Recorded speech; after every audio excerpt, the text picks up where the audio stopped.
আসলে সরকার সংকটের মধ্যে পড়েছে? কারণ সরকার তো দায়িত্ব নিয়েছে বেশি দিন হয়নি। তো সরকার কি ইচ্ছাকৃত সংকটে পড়েছে নাকি আসলে সংকটটা নিজেরা তৈরি করেছে? সেটা একটা বিষয়। আর আওয়ামী লীগের সময়ও তো এ ধরনের সংকট আমরা দেখেছি। আরেকটা জিনিস হ্যাঁ, মাহবুবুর রহমান আপনার কাছে যেটা বলতে চাই যে বেসরকারি খাতে দেওয়ার একটা সিদ্ধান্ত ৩ টা গ্রুপ ৪ টা গ্রুপের হাতে দেওয়ার সিদ্ধান্ত মানে গৃহীত হয়েছে। তো সেইগুলো নিয়েও কিন্তু অনেক বিতর্ক আছে। আমরাও নিজেরাও টক শো করেছি। আপনি যেহেতু এটা একজন সাংবাদিক আপনার কাছে শুনতে চাই একটু।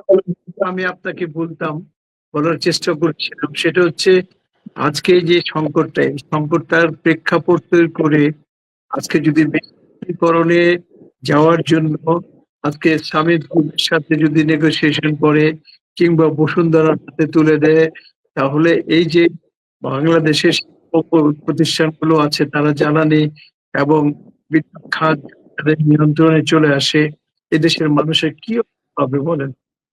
একটা জিনিস দেখতে হবে যে আজকের এই সংকটটা কিন্তু একটা পরিকল্পনার মধ্যে দিয়ে এগোচ্ছে। ওনাদের কাজকর্মে এটাই মনে হচ্ছে, আমি বিদ্যুৎ দিতে পারছি না, আমার দেশ হচ্ছে না, আর আমি মাইকে বলছি, সাংবাদিক সম্মেলনে বলছি, প্রেসে বলছি, মিডিয়াতে বলছি যে এটাকে আমরা ছেড়ে, এটা আমরা মানে সরকারিভাবে রাখবো না, এটা আমরা এটা বিনিয়োগকারীদের হাতে ছেড়ে দেবো, বেসরকারি করতে হবে, বেসরকারি করতে হবে, যে কোনো সময় করা যায়। কিন্তু আজকে প্রেক্ষাপট সৃষ্টি করে কেন এই সমস্ত কথা আজকে চলে আসছে? হতে পারে টিভিতে আছে বাংলাদেশের প্রেক্ষাপট, আজকে দেখবেন যে ১৭ বছরের যে বড় ছিল সেই প্রজেক্ট গুলো থেকে ম্যাক্সিমাম টাকা চলে গেছে, নির্গুণের প্রজেক্ট দেখে নাই, এখানে প্রজেক্ট সেখানে লস, রিটার্নের কথা বলছি, অনেক কিছুই। এই অবস্থায় একটা অভ্যুত্থানের মধ্য দিয়ে একটা অন্তর্বর্তীকালীন সরকার নির্বাচন দিলে পরে বিএনপি ঘনিষ্ঠ সংসদে তারা এসে এগুলি যদি মধ্যে বেসরকারিকরণ করতে হবে, সেটা তো যে কোনো সময় করা যেত, কিন্তু এই সংকটটা তো এখন আমাদের কাছে মনেই হচ্ছে যে পূর্ব পরিকল্পিত। এখানে যদি বস্তুতারাকে প্রোভাইড করার জন্য অন্য শিল্প গ্রুপকে প্রোভাইড করার জন্য সমস্ত করে থাকে, তা সেটা দুঃখজনক।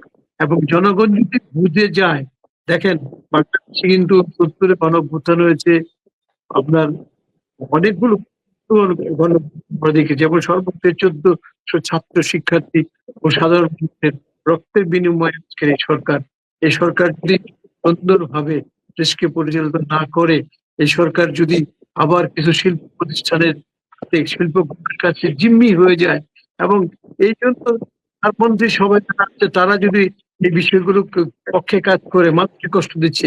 আমি একটা উদাহরণ আপনাকে দিতে চাই।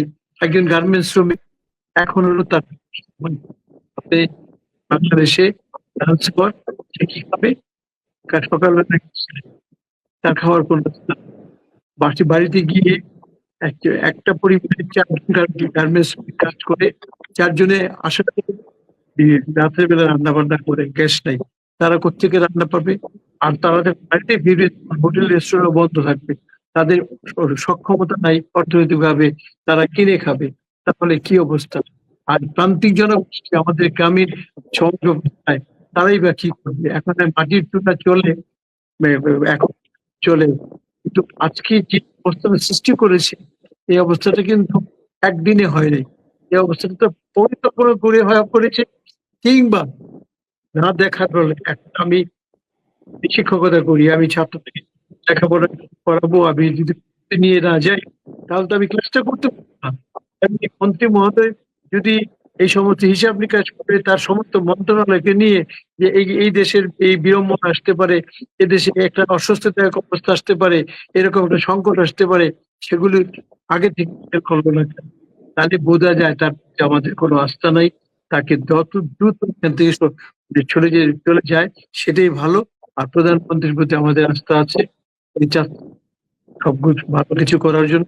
আর ভালো কিছু করতে গেলে যদি মানে এই ধরনের কথাবার্তা বলে, যে শেখ হাসিনারা যে মন্ত্রী যেরকম বেশি কথা বলতো, এ আমলে যদি বিদ্যুৎ মন্ত্রী এরকম কথা বলে নিজেকে অনেক বড় মনে করে, জনগণকে ছোট মনে, দুঃখজনক। এটা হলো আমার কথা। বিদ্যুৎ এটা রেডি করে এর সাথে আমি কথা বলেছি। তারা বলেছে যে দেশের সমস্ত বিদ্যুতের লোডশেডিং দূর করার জন্য দিলে তাহলে খাবো কি আমরা, খাবো কি? এটা হলো সবচেয়ে বড় কথা।